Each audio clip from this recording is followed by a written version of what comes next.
if you pick up a microphone or a phone and you look behind it, it usually says made in China or made in South Africa. Well, I would hope that my listeners will come to know that I was made by God. Wow.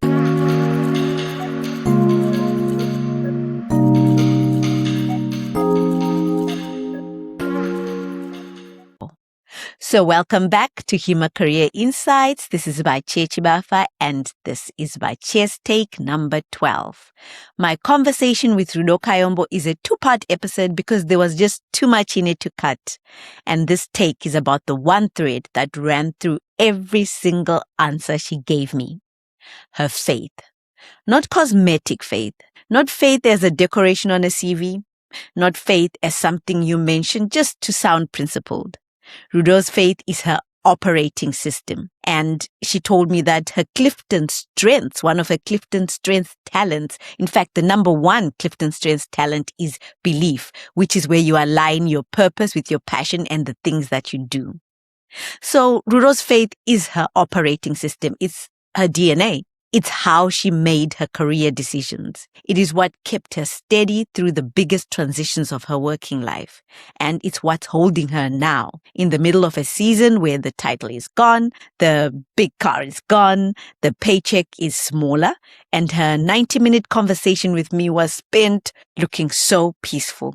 So the first thing Rudo said about applying for the national director role at World Vision Zimbabwe was that she cried when she got it. She got the job. She got the national director role at World Vision Zimbabwe. Right. She was running an organization of 18 people and 15 million Zimbabwean dollars, and she was being asked to lead an organization of 200 people and 20 million US dollars.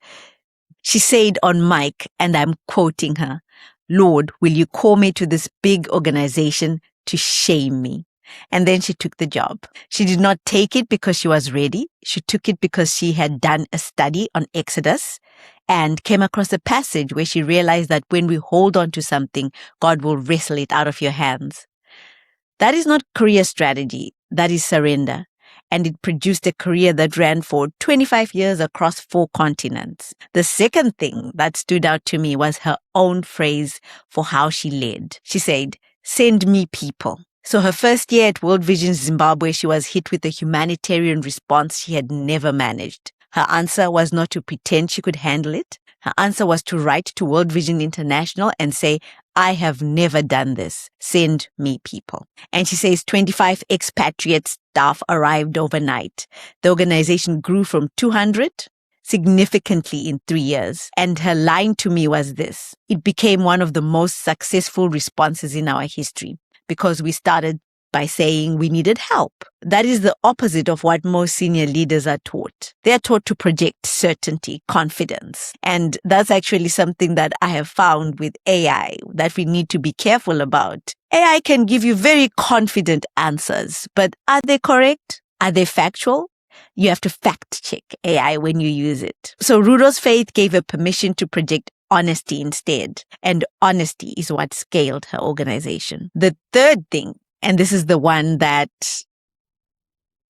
as a coach, I found it very interesting, because Rudo said the dominant feeling in her first week without the title was relief, not fear, not anxiety, not I need to get another job quickly, not a loss of identity of what am I now if I am not area vice president.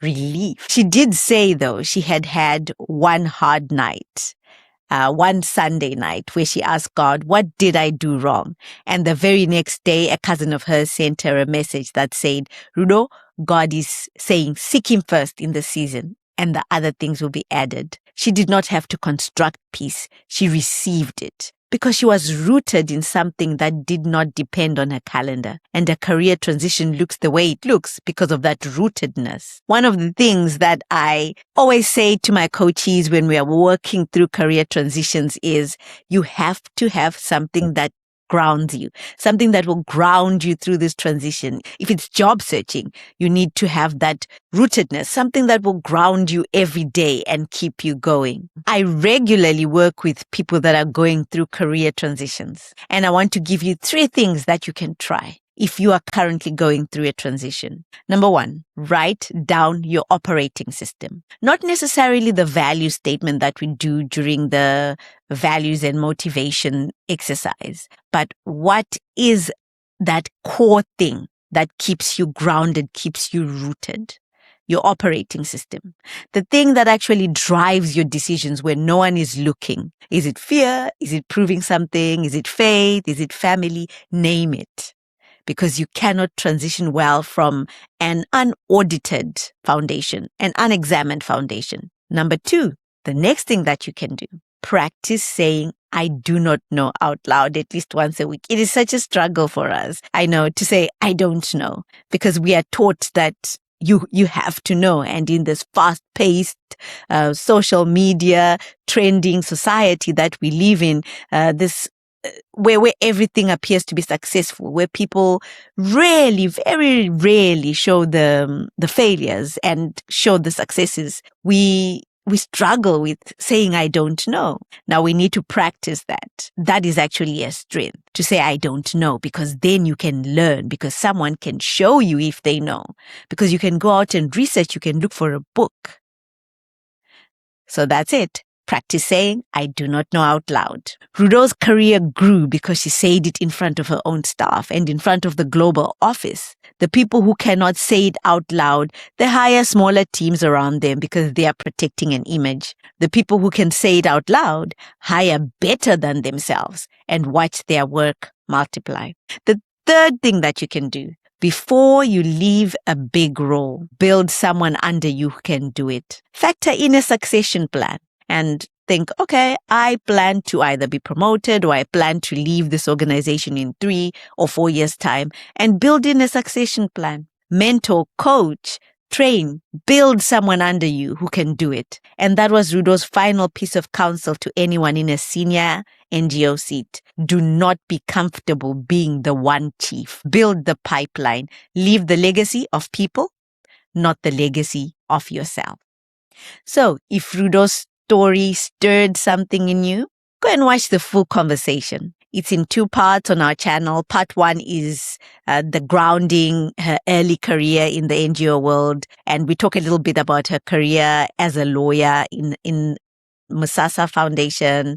And her faith is an integral part. So that's the first 25 years. Part 2 is what she's building now and what she's looking forward to in the future. Both are linked in the description.